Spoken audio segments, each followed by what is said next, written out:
મિત્રો, અત્યારે તુવેર સિંગની સિઝન ચાલે છે, તો આજે આપણે લીલવાની કચોરી એટલે કે લીલી તુવેરની કચોરી બનાવીશું.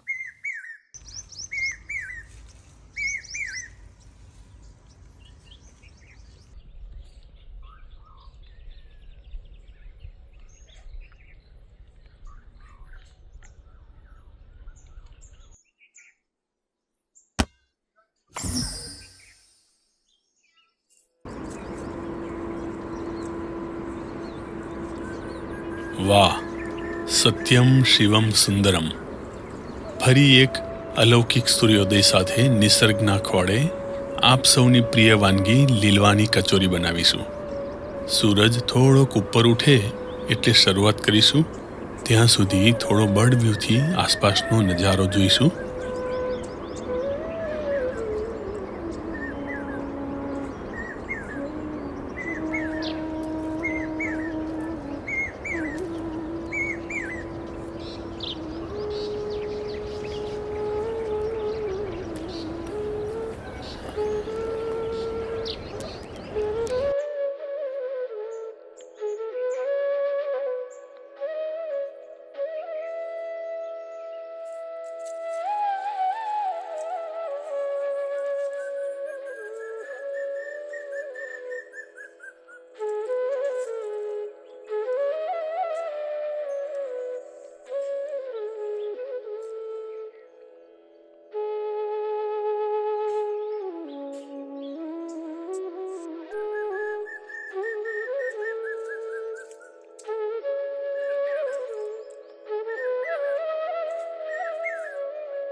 જુવારના ડુંડા પર કાળી ચમકતી ચકલીઓ હિલોળા લઈ રહી છે. આપણે તાજી તુવેર સિંગ તોડી લઈશું.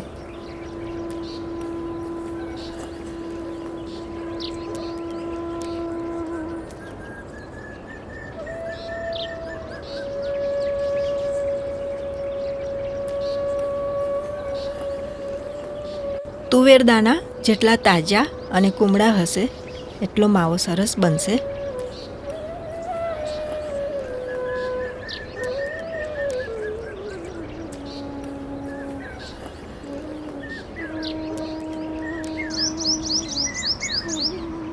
સવારની ઠંડીમાં સૂર્યનો કૂણો તડકો મીઠો મીઠો લાગે છે.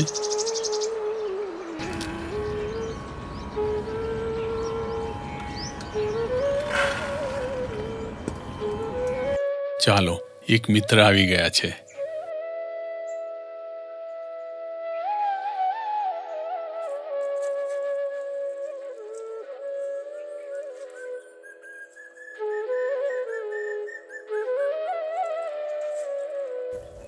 આમ સામે બેઠા હોય તો એકલા એકલા થોડું ખવાય.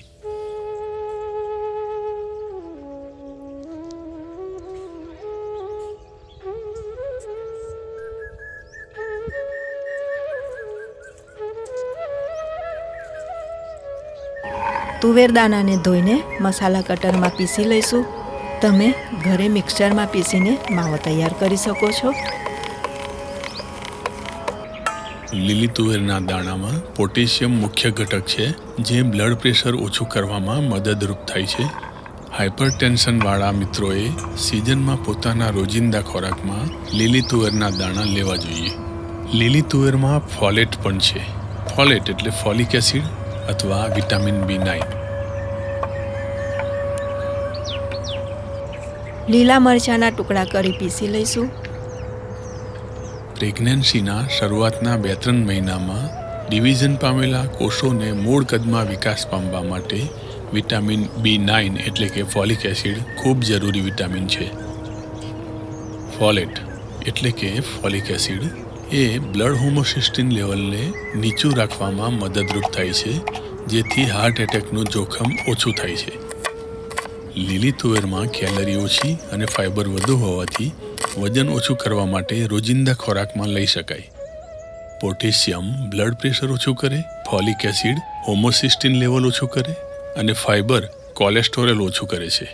ટૂંકમાં હૃદય રોગ માટે આ ત્રણેય ઉત્તમ ઘટકો છે જે લીલી તુવેરમાં ભરપૂર હોય છે. લીલી તુવેરમાં રિબોફ્લેવિન અને નિયાસિન નામના વિટામિન હોય છે જે આપની ચયાપચન ક્રિયાને સ્ટ્રોંગ બનાવે છે, એનર્જી ઉત્પન્ન કરે છે તથા સ્નાયુઓનું ખેંચાણ એટલે કે ક્રેમ્પિંગ અને કબજિયાત ઓછી કરે છે.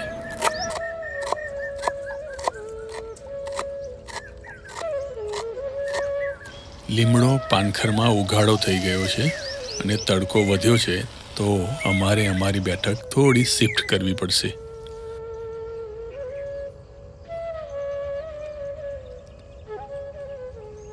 હવે આપણે પીસેલા તુવેર દાણાના માવાને શેકી લઈશું. કઢાઈમાં થોડું તેલ મૂકીશું.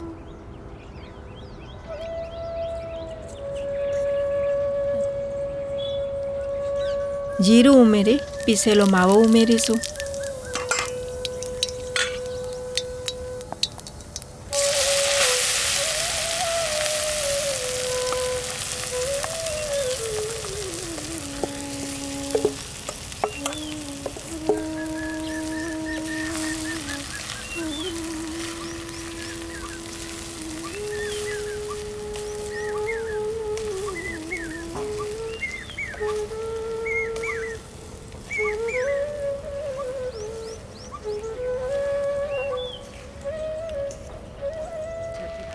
મિત્રો, આમાં 1 ચમચી ખાંડ ઉમેરવાથી લીલવાનો કલર લીલો રહે છે. આપણે મીઠું પણ ઉમેરી દઈશું.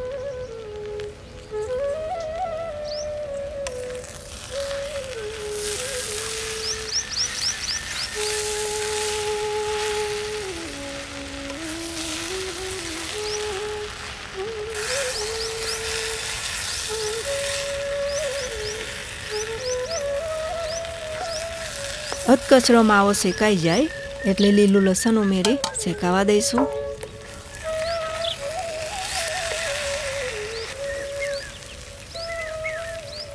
માવો શેકાઈ જાય એટલે આપણે ગરમ મસાલો અને લીલા ધાણા ઉમેરીશું.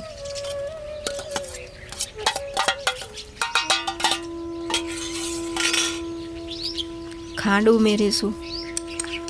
મિત્રો, તમારે તમારા સ્વાદ મુજબ મીઠું અને ખાંડ ઉમેરવા.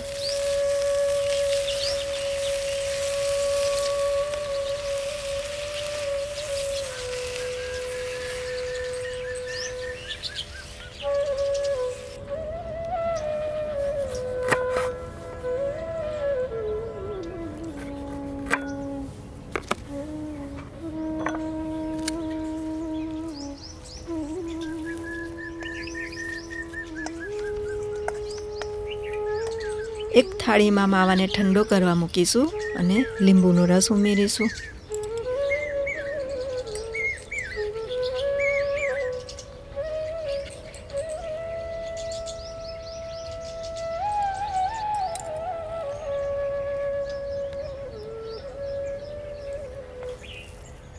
માવો ઠંડો થાય એટલે કાજુના ટુકડા ઉમેરીશું.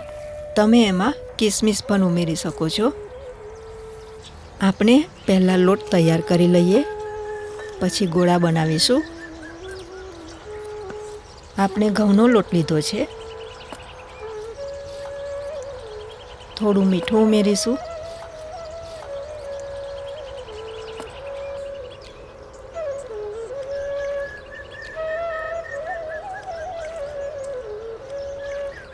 લોટમાં તેલ ઉમેરતા પહેલાં લીંબુના રસમાં થોડું ઠંડુ જળ ઉમેરી તૈયાર રાખીશું.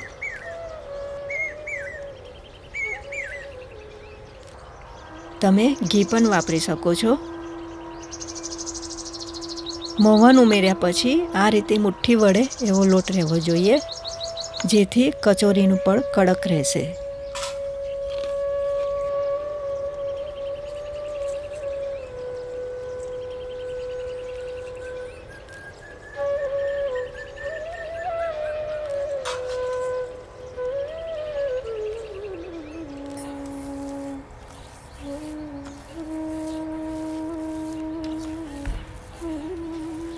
કચોરી બનાવવા માટે ગોળા બનાવી લઈશું.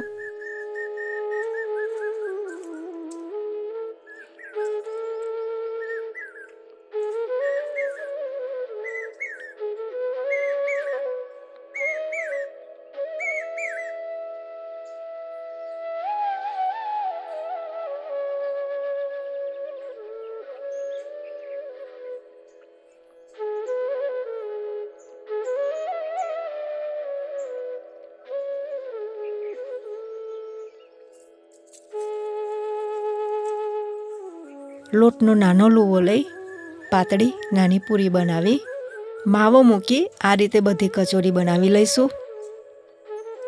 મિત્રો, તમને આ રીતે વણીને ભરીને બનાવતા ન ફાવે તો તમે ઘઉંના લોટને અથવા બેસનને ઓગાળી મીઠું ઉમેરી ખીરું બનાવી તળીને કચોરી બનાવી શકો છો.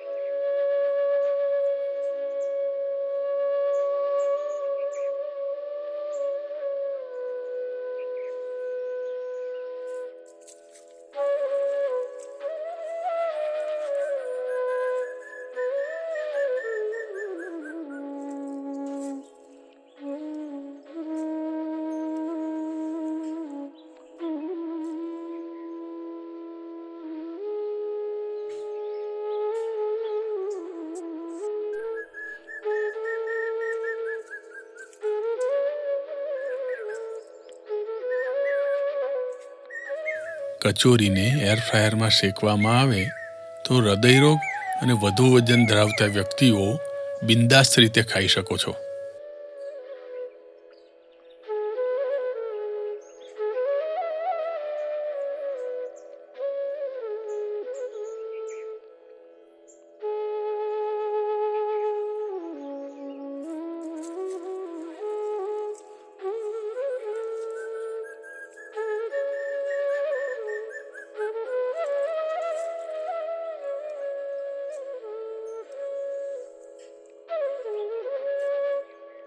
સરસ ગરમા ગરમ ટેસ્ટી કચોરી તૈયાર થઈ ગઈ છે.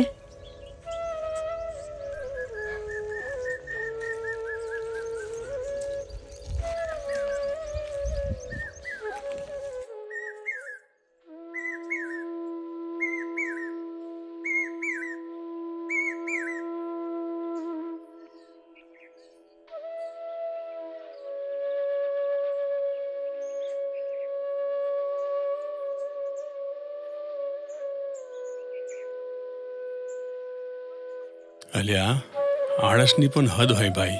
ચાલ ચાલ, આપણી આબરૂનો સવાલ છે.